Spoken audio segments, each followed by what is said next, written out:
योग जीवन का वो दर्शन है जो मनुष्य को उसकी आत्मा से जोड़ता है।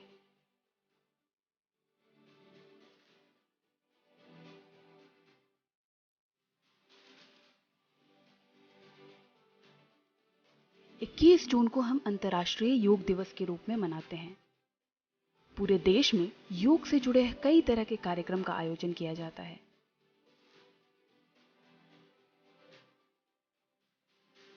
केवल भारत में ही नहीं बल्कि योग को आज दुनिया भर के सैकड़ों देश न केवल मनाते हैं बल्कि उसे रोज के दिनचर्या में भी शामिल कर चुके हैं। योग से ना जाने कितने लोग मानसिक और शारीरिक सब तरह की बीमारियों से निजात पा चुके हैं। ऐसी ही एक कहानी मां नर्मदा किनारे बसी संस्कार धानी नगरी में रहने वाली एक युवती गंगा चक्रवर्ती की है। कहने को तो योग करने वाले दुनिया में लाखों लोग हैं, लेकिन गंगा ने योग गुरु वाटर गर्ल के नाम से अपनी एक अलग पहचान बनाई है।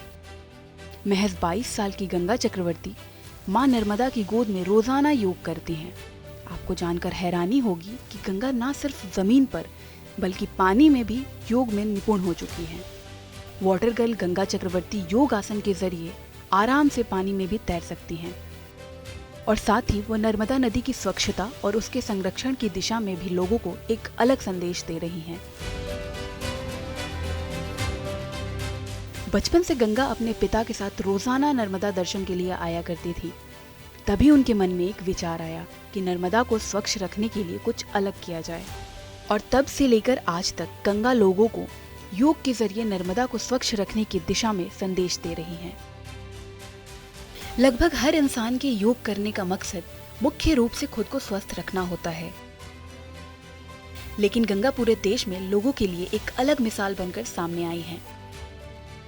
गंगा का मकसद मां नर्मदा में योग कर केवल निरोगी होना ही नहीं बल्कि मां की स्वच्छता, उसके आंचल को स्वच्छ रखना भी है। यही वजह है कि गंगा निरंतर 8 सालों से योग के विभिन्न आसनों को मां नर्मदा के गोद में करती हैं। सूर्य नमस्कार, चंद्र नमस्कार और विभिन्न आसनों के माध्यम से गंगा नर्मदा तट पर पहुंचने वाले सभी श्रद्धालुओं को संदेश देती हैं कि जल स्वच्छ है, निर्मल है और जल ही जीवन है। बता दें 21 जून 2015 को पहली बार अंतर्राष्ट्रीय योग दिवस मनाया गया था। 27 सितंबर 2014 को पहली बार भारत के प्रधानमंत्री नरेंद्र मोदी ने योग दिवस मनाने की पहल की थी, जिसके बाद संयुक्त राष्ट्र में 177 देशों ने 11 दिसंबर 2014 को मंजूरी दी कि 21 जून को अंतर्राष्ट्रीय योग दिवस मनाया जाएगा। हर साल 21 जून को इंटरनेशनल योग डे मनाते हैं और ये दिन पूरे साल का सबसे बड़ा और लंबा दिन माना जाता है। इस दिन सूर्य की रोशनी पृथ्वी पर सबसे ज्यादा पड़ती है, जिसकी वजह से यह साल का सबसे लंबा दिन कहलाता है। ऐसे में इस दिन योग के नियंत्रण अभ्यास से व्यक्ति को लंबा जीवन भी मिलता है और यही कारण है कि इस दिन को योग दिवस के लिए चुना गया।